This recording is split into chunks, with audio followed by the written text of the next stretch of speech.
a single pair of pants or shorts in my closet that fit. And I feel bad for anyone that tried to really be close to me during that time, but I don't mean to get emotional. The control aspect kind of took over my life. I would say that the stomach issues was where it all started. Without further ado, my full story, health, recovery, fitness, finding balance, and finding what true health means to me. I'm so glad you're here and I can't wait to get started.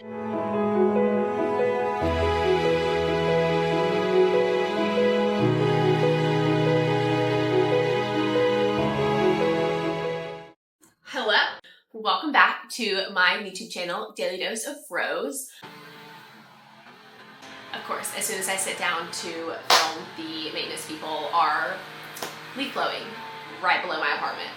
Love that. It looks like he's not slowing down anytime soon, so hopefully we'll be able to block out the noise. But welcome back to my YouTube. If you like this video, please be sure to like and subscribe so we can keep growing the YouTube family. I'm so excited to just kind of connect with you guys on a different and deeper level. My Instagram family, I adore you guys, and we truly have created such a strong community of just incredible women. And I know I've talked with a lot of you guys in DMs and on stories, but I've never sat down and told my whole story. So from going from high school and a 3-sport athlete to coming into college and getting into weightlifting and then running down the slope of an eating disorder, and really my whole journey to recovery, and somehow being blessed with this wonderful platform to inspire other women as my career as a dietitian to do the same. So without further ado, my full story, health, recovery, fitness, finding balance, and finding what true health means to me. I'm so glad you're here and I can't wait to get started. What I thought for this video, just very conversational. I'm going to read through the questions that you guys put in on Instagram. I have them screenshotted. There were so many good ones. I'm going to try to kind of interweave them into my story, if that makes sense. Wait, I need coffee. Much better.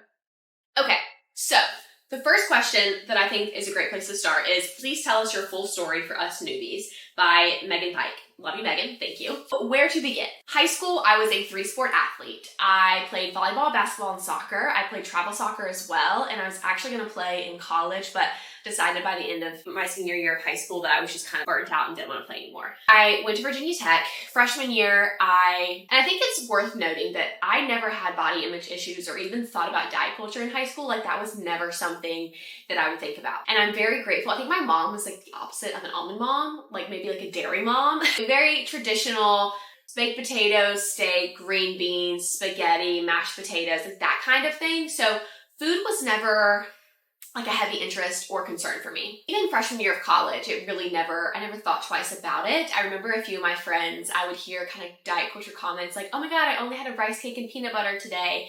And I remember we were all getting ready to go out together freshman year. And I heard one of my friends say that, and it stopped me because I was like, what? Because I had just got done eating a burger for lunch, and I was literally, what is going on? I would die if that was me. And that was kind of the first realization that I had, that I was oh my goodness, some people really are affected by food and diet culture. That's a real thing. Because I truly had never thought twice about it before. Fast forward, spring semester of freshman year, I got into weightlifting because I'm a very competitive person. Anyone that knows me knows that I hate to lose.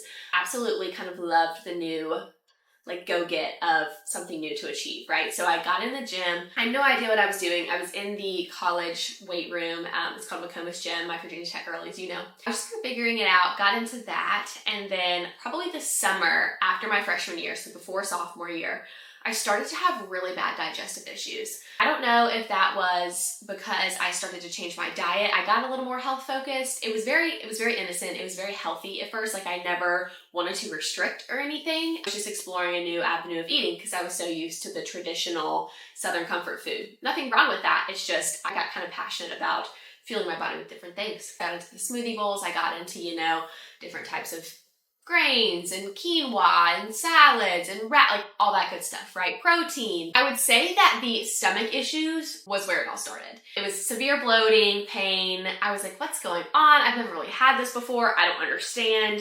My dad has really bad IBS, so I was okay, maybe I have IBS. I went to the gyno to check just to make sure everything was good down there. I thought I might have endometriosis. Didn't have that. Went to the gastro, and my gastro up in Virginia, I'm sure she's a wonderful woman, but she was not good. She literally just labeled me with IBS, and that was that. Then she recommended that I keep a food log, and that's when MyFitnessPal comes into play.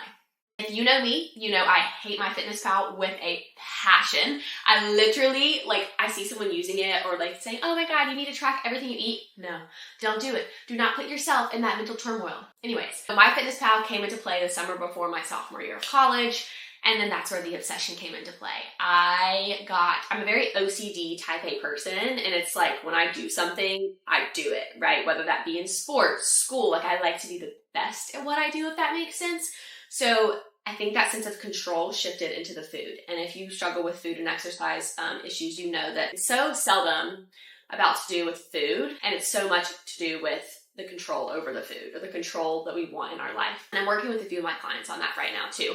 Love you guys, you know who you are. The control aspect kind of took over my life, and the fall semester of sophomore year, I think I literally saw myself, well, I did now, looking back, I see it, but in the moment I didn't see it, but I literally slid down into a very dark hole. And I lost probably about 35 pounds within 4 months maybe, which was a lot for me. I didn't need to lose any weight. I never wanted to lose weight in the beginning. And I think the fear of food stemmed from, what was this going to do to my stomach? How is this going to hurt me? I don't want to have bloating and gas and pain. And I got obsessed with trying to figure out what was causing that pain. So for me, it was very much a control factor. And then your mind, when you're underfueled, starts to kind of play tricks on you, right? The turmoil and the spiral it can send you into. And so I just looked at food as a numbers exchange. And when I say I was calculating, I was literally logging grams of spinach and the number of grapes I was eating. And I was logging the PB Fit powder. And I don't mean to get emotional. I truly didn't even know who I was. Looking back, that was not me at my core. And it's so hard when you're in the middle of it to see how much you change due to being underfueled and how much of the life is sucked out of you for being underfueled. But looking back now, I ruined a lot of relationships. I lost a lot of friends. I ruined a lot of relationships because I was just a complete ball of stress and anger and anxiety. And I just was a shell of a human. A few of my best friends, yeah, we're still good friends, but our relationship was really strained because of that, just because I was not able to be in a room full of people and not think about what meal I was going to have next, which is such a sad life to live. And I just want to pause and say that if that is you right now, if you feel like food is taking over your life, and if you feel like you can't, you finish a meal and then immediately after you think of the next meal you're going to have, or you get stressed about what you just ate and it just consumes your life, I promise you getting help is worth it. Whether it's working with me, I would love to work with you, but working with someone else, working with another trusted dietitian, you deserve help. You deserve to live a life that feels good to you, that feels free.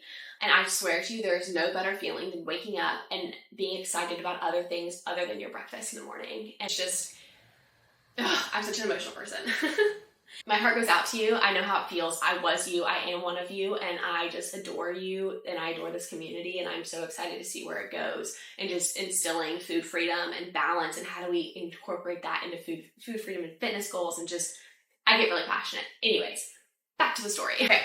So now we're at Christmas of sophomore year. Thanksgiving, Christmas of sophomore year was probably my lowest point. There's a question in here, were you ever bulimic? I was bulimic, trigger warning, I was bulimic. It was more of a scared, it was more of being scared of what the food was gonna do to me rather than the calories in the food, if that makes sense, because I was so hyper-focused on how bad my stomach issues were, which in reality, everything that I was doing was completely trashing my digestion. It was just sending me farther down the hole and I didn't even realize it. But like I said, whenever you're in that cycle, it's really hard to kind of see that from a scope, from a bird's eye view. You just see tunnel what's right in front of you. I was for a brief period. Another question was, were you ever inpatient? I was never in inpatient care. Now that doesn't mean that I was never sick enough to get help. If your relationship with food and exercise inhibits your ability to live life to the fullest, you deserve help, no matter how sick you are. And you are not any more or less of a person because you are more or less sick than someone else. I just want to make that disclaimer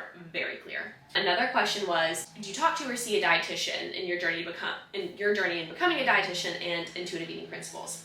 I did actually. I saw 2 dietitians, and it was kind of checking in. At that point, I don't think I was really ready to make a change. And so for me, it was very much a tug and pull, those conversations were, just because I knew deep down what I was doing wasn't right, but I wasn't ready to make the change or have someone tell me that what I was doing was wrong, if that makes sense. So yes, I did see a dietitian, but I definitely think they helped, but I definitely think they would have helped more if I would have been open to making a change and a real lasting change in the habits that I was partaking in, if that makes sense. That brings us to sophomore year, spring semester. And sorry if I'm going by like college semesters, that's just how I remember the phases of my life. I wanted to get better. I knew that what I was doing was not right, and I knew that I needed to fuel my body better, but actually physically making the change, like taking action and doing things that were not my normal anymore, and really kind of being that antagonist to the bad wolf that I like to call it. If my Daily Dose girls are watching, you know what the bad wolf is, and that's why it's so dear to my heart. But I knew that what I was doing was feeding the bad wolf, and that bad wolf is an ED. I had this, it's almost like you have like two versions of yourself, and I would idealize like this person that I knew I wanted to be. I wanted to be strong and confident and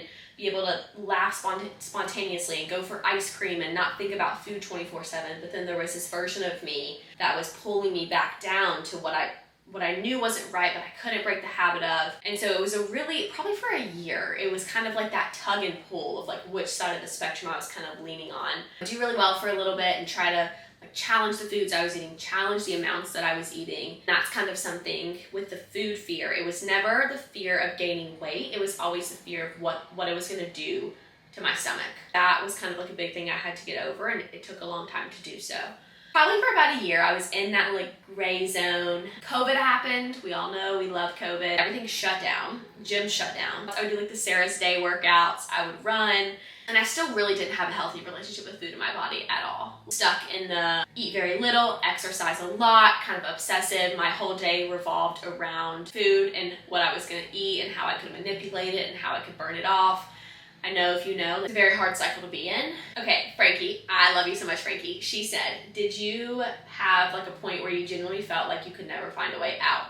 And being blatantly honest, yes. Like there was points where I was like, I'm never gonna get out of this. I'm never going to understand how to fuel my body regularly, how my body's gonna work with me ever again. I don't think I'm ever gonna not think about food 24/7, and it was just a really sad place. During that time, I felt like I was always seeking validation from others. Like I always needed someone else to tell me that what I was doing was right or wrong, or I don't even know. Like I think I had such low self-worth because I knew deep down that I wasn't doing the right thing for myself and wasn't taking care of myself, that I always looked to other people. And that also hurt my self-confidence a lot too, because if your only source of validation is external, you are going to be hungry forever. And hungry in the terms of you're never going to feel fulfilled, because what's important is inside, and it's your soul, and it's your relationship with the Lord, and knowing that you are you because you are you on purpose. Like He created you to be you. Every hair on your head, every word that you speak, and every thought that you think, like He knew that you would be here today. And that's one thing that really got me through. Every time that I felt really dark and really deep, I just came back to God knew I would be here today. He knew that I would be sitting here. He knew that I would be sitting here struggling with this and mourning over this and not understanding where to go and how to feel and just feeling really lost. And this is teaching me something. Like I've never once lost hope that this is teaching me something.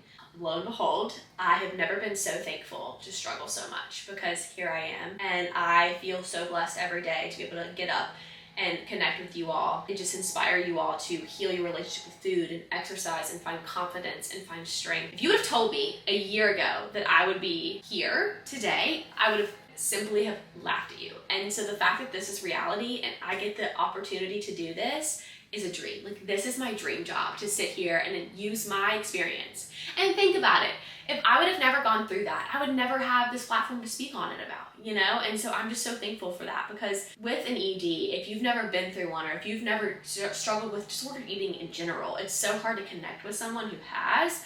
And so I feel so blessed that I'm able to connect with people and I'm able to understand their feelings and emotions, and also tie in my expertise as a dietitian and just change people's lives. Like that's all I've ever wanted to do, was be a change. And so the fact that I get to do that just warms my soul. So junior year, we're in this dark place for like about a year. And then spring semester of junior year was when I really was like, I want to make a change. Like I want to do this. It was little by little, and for a long time, even through senior year, I was still really underweight. I wanted to do things the right way, and I wanted to do healthy things, and I wasn't participating in ED behaviors anymore, but I was very much still scared of the food, and scared of the food in the terms of what it would do to my body.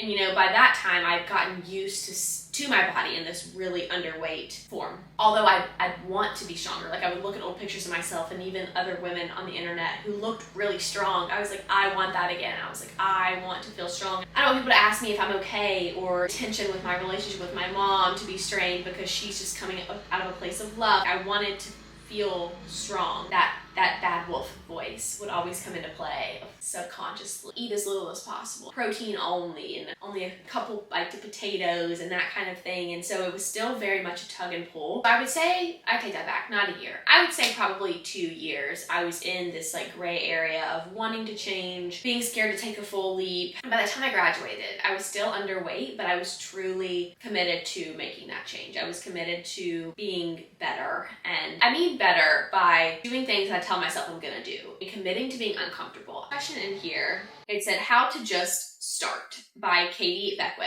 Love you, girl. I would say get uncomfortable. If you want to start something, whether that be healing, whether that be a new fitness journey, you have to be uncomfortable. You have to be okay with being uncomfortable. I knew that eating more was going to make me feel really uncomfortable. I just committed to that. The year after I graduated college, I was in my internship year. I was at UVA Medical Center and I did my dietetic internship there. And I remember I would come home from the internship, I would go to the gym, and then I would come home and I'd have dinner. Then I was like, I'm full, but I was like, no, like I need to eat more. I just had to get used to eating more. So I would have, and also this is another tip. When you're in recovery, if you think of a food and if you're like, oh my gosh, that would sound really good, have it. Have that food if it's accessible to you, because that's your body telling you, hey, I'm craving that.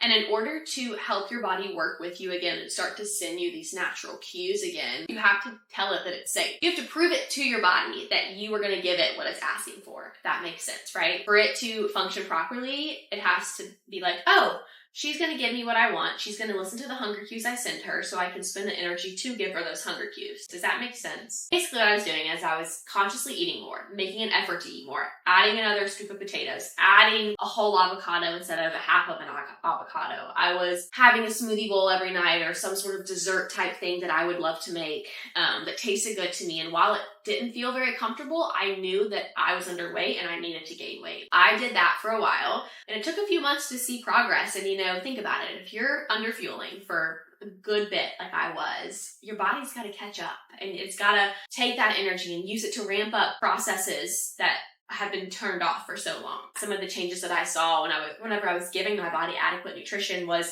I felt more joy. I wasn't as anxious. I wasn't as irritable. I used to be so irritable. Anything would just like set me off no matter what. And I hated being that way because I'm normally such a happy person, but whenever I was knee deep in my broken relationship with food, I was a bear to be around. And I feel bad for anyone that tried to really be close to me during that time because I was just no fun to be around whatsoever. Not enjoyable, not kind. It was just about the food and the exercise and how I could get by with as little as possible. And that was it. So yeah, I got really uncomfortable. Didn't really see much progress for a few months, as I was saying. February, March of 2023 was when I started to see progress. So clothes started to fit tighter and I was like, oh my God, it's happening. I'm doing it. Like, this is incredible. And, while it was very minimal change, it was the fire under my ass that I needed to be like, okay, I can do this. I am doing this. And so it kind of just kept happening and I started trusting my body more and started listening to it. And if I had thought about something, I would honor that craving. I would try different foods. Kurt was so amazing with just kind of always being a safe space. He never once made me feel judged for any food thought that I had. He always, was very kind and just chill about it. Like, he never made a big deal about it. He never made me feel weird or insecure about it. And so I truly thank him for always giving me the confidence to keep going, if that makes sense, and the safe space to keep going. So we would go out to eat, we try different foods, we cook together a lot whenever he would come visit. Any goal that you have, whether you're on a weight loss journey, whether you're on a fitness journey, whether you're studying for a big exam, whatever goal you have, you can't get there if you're not consistent. You can't do it once and think that you're going to make any progress. And it took years of consistency. And that consistency, yeah, it looks different at different phases. Once I really started to see that progress, I'm doing this. I'm locked in, I'm committed, I'm doing it.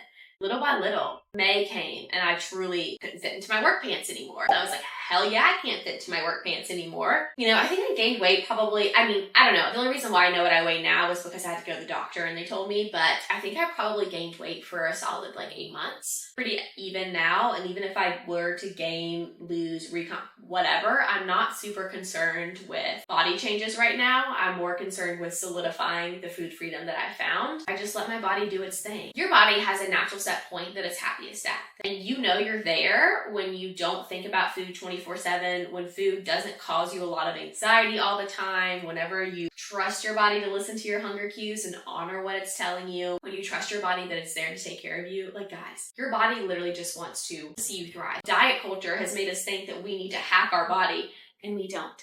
You hear me say one thing, that your hunger cues are not to be hacked, changed, manipulated, XYZ. Yes, there are small shifts you can make to make your diet healthier, but you don't need to suppress your hunger cues, run away from them, go keto, go carnivore, cut out any food group. If you hear anyone, if you hear your holistic nutritionist say that you have to cut out carbs, I want you to run. All foods fit, and I will say that until the day that I die. And if what Julie from Instagram is doing in her diet does not feel good to you, then that's not healthy to you.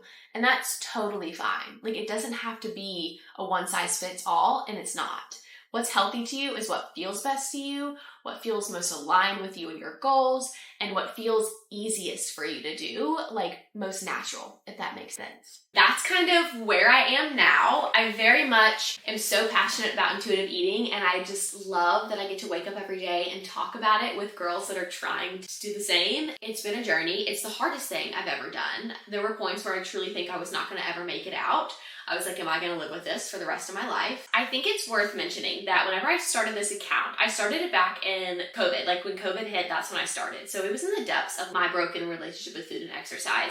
And Daily Dose of Rose page was kind of like my safe space to follow all of my favorite creators. So that was kind of like Sarah's Day, Libby Christensen, Brittany Lupton, Georgie Stevens was a big one, and all those people that kind of inspired me.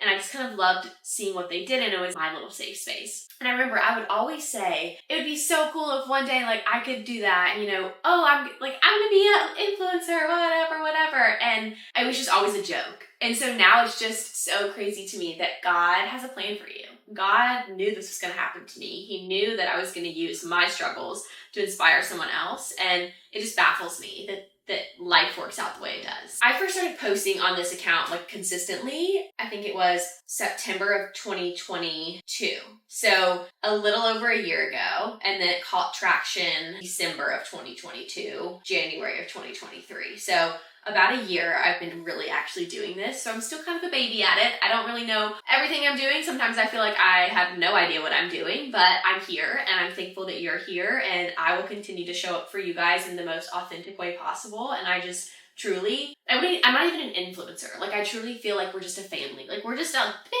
old family, just wants to be our best selves and trying to better ourselves every day and really tap into, you know, who we're capable of being together. Also, this pillow, my mom got it for me. Thank you, Mom. I love you so much. A lot of people think my name is actually Rose, and it's not. My middle name is Rose, and it's from my great-grandmother, whose name was Maddie Rose, so that's where it comes from. But Daily Dose of Rose kind of just stuck, and so that's where it came from. I'm just gonna do like rapid fire questions. I originally thought that I was gonna interweave all of the questions into the story, but it was kind of hard to do that with telling the timeline of the story. So Ida, she said, did you track calories in your weight gain journey to make sure you eat enough or intuitively? I did not track calories just because I thought that would be really triggering for me, just because I was so calorie focused when I did have MyFitnessPal downloaded. As a dietitian, as a dietetic intern, I knew how to build a meal, and I just added extra. You know, I wasn't concerned with the calories. I wasn't really concerned with how much I was eating. I was just making sure that I was eating more than I was before. So Happy Healthy Lee, how to get past your body changing when in recovery.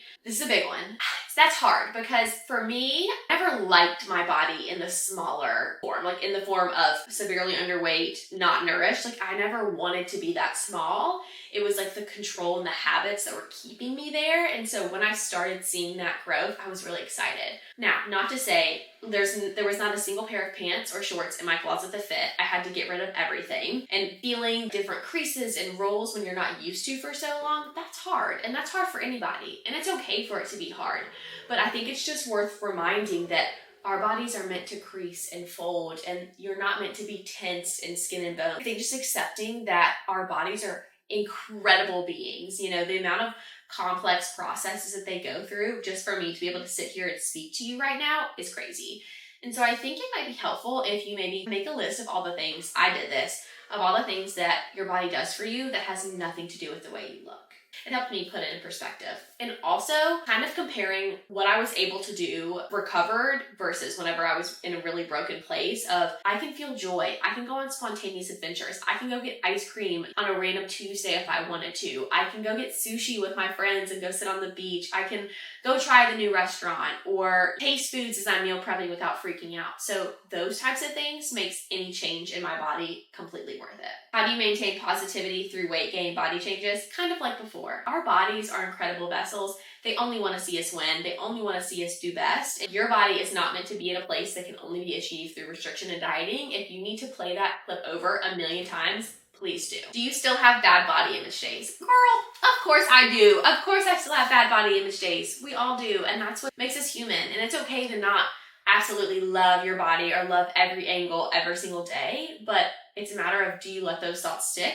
How do you meet those thoughts? Do you meet those thoughts with the antagonist of that? Okay, didn't like that angle, but I love that my body's able to do this for me. I love that I can now do this than when I couldn't whenever I was in that smaller body. Of course, I have bad body image days, but on those days, fuel with what feels good, be consistent, fuel myself with happy thoughts, write down some affirmations, keep them in the forefront of your mind. Wear comfy clothes.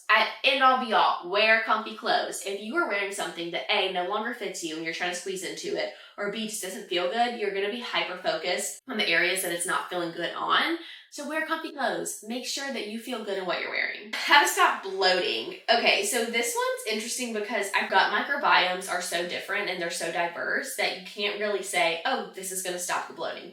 And again, if you hear any influencer say, this is a 100% gonna stop your bloating, she's lying, because there's not one stop shop to fix bloating. Water, yes. Being hydrated helps, you know, eating foods that agree with you. Now, what agree with you and what agrees with me might be a lot different because of different digestive issues and different bacteria in our stomachs and stuff. So being in tune with, hey, what are my triggers? What doesn't feel good to me? And how do I eliminate those and kind of have more of the foods that feel good to me? There really is no golden ticket, guys. And it's just really having the confidence to tap into what works for you and not listening to what Sally, Sandra, whatever says on Instagram. This one's kind of interesting. If you could pursue another career, what would it be? Oh my gosh, I literally don't know. I think this is my dream career, so I don't know what it would be.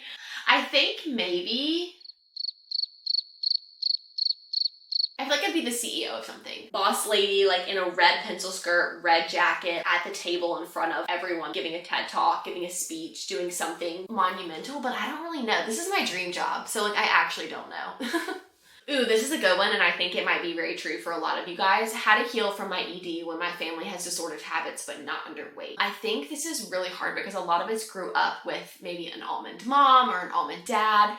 And I think just being confident and owning who you are and being like, okay, I get that what they're doing is what they think is good for them, but that doesn't mean I have to listen to them or I have to be in wave with the habits that they're doing. Owning the fact that you're doing what's good for your health and what feels good to you is what you're gonna focus on. My favorite slogan is act confident and no one will question you. And it's so true. You walk into a room like you own the place, like you know what you're doing, no one's gonna question you. Okay, we'll do a couple more. How do you know what a healthy weight is for your body? This is really important. If you think that you're quote unquote at a healthy weight, but you still constantly think of food, feel like you should restrict, lean towards the diet side of food, look to what I eat in a day as rules for what you should eat compared to other people. If you're comparing your body to others, if you feel like you have to exercise all the time to keep a physique, then your body's probably not at a healthy weight. If your body doesn't feel safe, it's gonna constantly send you signals, aka thoughts about food, because it needs more or it needs something different than what you're giving it. So if you're constantly thinking about food, I think that's a big indicator. And that was a big indicator for me. I knew that I wasn't at a healthy weight and I would try to convince myself that I was like healed or healthy, but I would constantly think about food still. So I knew deep down that I wasn't. How did you handle others' comments on you gaining weight? For me, this was very much a positive comment around it. So everyone that commented on my weight was happy for me. Although it's hard when you hear that people are noticing you've changed. I completely understand that. It's reminding yourself that, hey, this is a positive thing. Like, my weight gain was necessary, and it is a reflection of me gaining my health back as well and gaining my life back.